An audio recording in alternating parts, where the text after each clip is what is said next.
जोंहा देग्लाय 61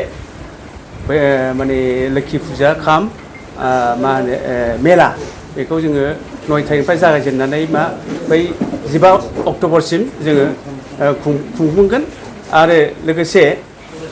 जोङो बेवहाय बायदिसिना माबा लाबोदों मिना बाजार लाबोदों ओमफ्राय सार्कास लाबोदों आरो बेजों लोगोसे आरो जोंहा मा होनो बर'नि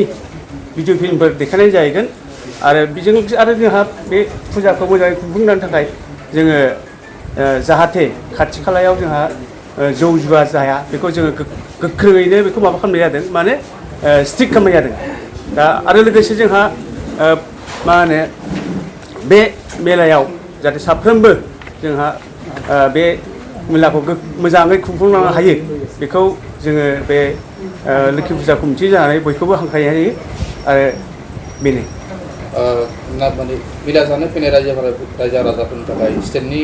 खेथ्रआव माबायदि नोंथांमोना मेनेजमेन्ट खालामो बे खेथ्रआव जोंहा बे जोङो साइडआव जों सुबिदाखौ होखाजोबखाबाय साइकेलनि थाखाय स्टेन्ड दङ आरो जोंहा माबा दङ मटर साइकेलनि दङ आरो जायखिजाया बे फर हुइलनि थाखायबो जों आलादा आलादा खालामनाय जादों बे सिस्टेमेटिक जोंहा सेर लामायाव खालामनाय जाखादों 9 थारिखनिफ्राय 5 थारिखसिम नोंथांमोना फुजाजों लोगोसे मेला खुंनो साखाफोरा जादों मोजां बुजियाखिसै 9 थारिखनिफ्राय 5 थारिखसिम सानबेसे खुंनो थाखाय जोंहा बिदि माबाया माने 9 थारिखनिफ्राय जोङो 15 अक्ट'बरसिम जोङो खुंनो थांखि लानाय जादों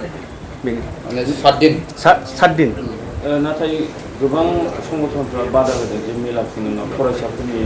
रिजाल्टफ्रा गाज्रि जायो होनना बुंदों गाव डिसिनिफ्राय पारमिसन मोनबाय दं जे डिसिआ सिगाङाव पारमिसन लादों दा बे दुर्गा फुजाफ्राव बे नंगौ जों बेखौ बुजियो दा बेनिखायनो जोङो गोदो आगोलाव मा होनो जोङो 12 दिन 15 दिन खुङोमोन दा बेखौ जोङो खान्दा खालामनाय जाहैबाय दानि जोङो देग्लाय 7 सानल' खुंदों बेखौ नोजोर बोनानैनो जोङो बेखौ जोङो समखौ माबादों माने खमायदों जाहाथे जोंनि बे फरायनायनि आबहावाया मोजाङै थायो दा बिनि थाखायनो जोङो देग्लाय खमायदों आरो बिदिनो मोजाङै जों खुंफुंलांनो नाजागोन आरो नायगिरिफ्रा हाबनाय आरो ओंखारनायनि लामाया माबायदि जागोन ओंखारनाय लामाया जोंहा सिगांनि खोलाथिंजाय मोनसे गेट दं बे ओंखारनाय जागोन आरो हाबनाया बै जोंहा मा होनो साहा साइडआव मोनसे दङ बे मोननै जाबा बे मोननैजों आरोखि मोनसे ओंखारनाय आरो मोनसे हाबनाय बेवहाय मा दाउ खेला साउन्ड खेला बेफोरबायदि थुनाय मा थागोन बेखौनो जोंनि कमिटिनिफ्रायनो स्ट्रंलि अबजेक्सन मानो होनबा जोंहा बेफोर थायोब्ला जोंहा बे समाजनि थाखाय गाज्रि जायो आरो बेखौ जोङो सान्थिखौ लाखिनो थाखायनो जोङो बेफोर दाउ खेला जुवा खेला आरो जौ लोंनाय बेखौ टटेलि जों स्टप खालामदों पाब्लिकनि थाखाय मा सुबिदाफोर थागोन बेयाव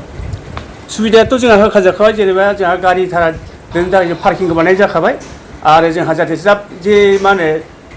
जेबो दावराव दावसि जानो हाया बिनि थाखाय जोंहा माखासे पुलिं टेस्ट दङ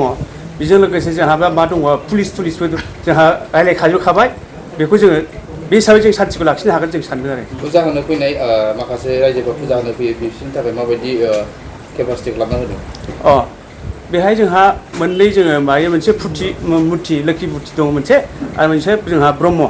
आवथि होनानै जोङो बेखौ खुंफुंबाय थायो आरो अखण्ड आवथि होनाय जायो बे मोजाङैनो जायो आरो लोब लोब फैयो बेबायदि आरोखि जोंनि बे फैगौ लोखि फुजा खाम मेलाया जाहाथे मोजाङै जाफुंलाङो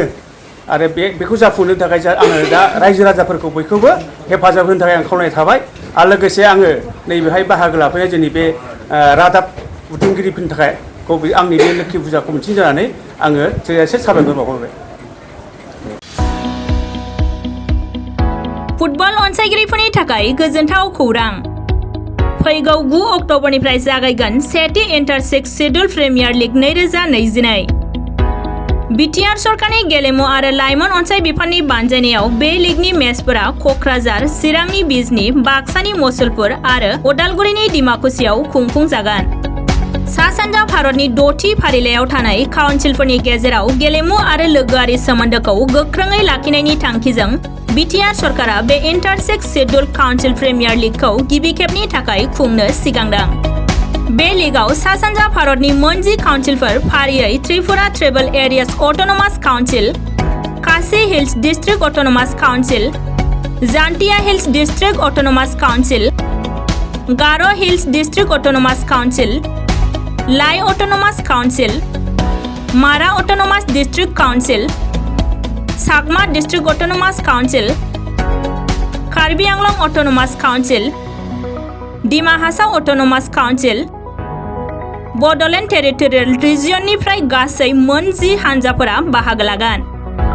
बादायलायनायाव देरहासार जानो हानाय हानजा एबा चेम्पियन हानजानो ट्रफिजों लोगोसे नोगोद 3 लाख रां, सेथि रानार्स आप हानजानो ट्रफिजों लोगोसे नोगोद 2 लाख रां आरो नैथि रानार्स आप हानजानो ट्रफिजों लोगोसे नोगोद 1 लाख रां बान्था महरै होनाय जागोन।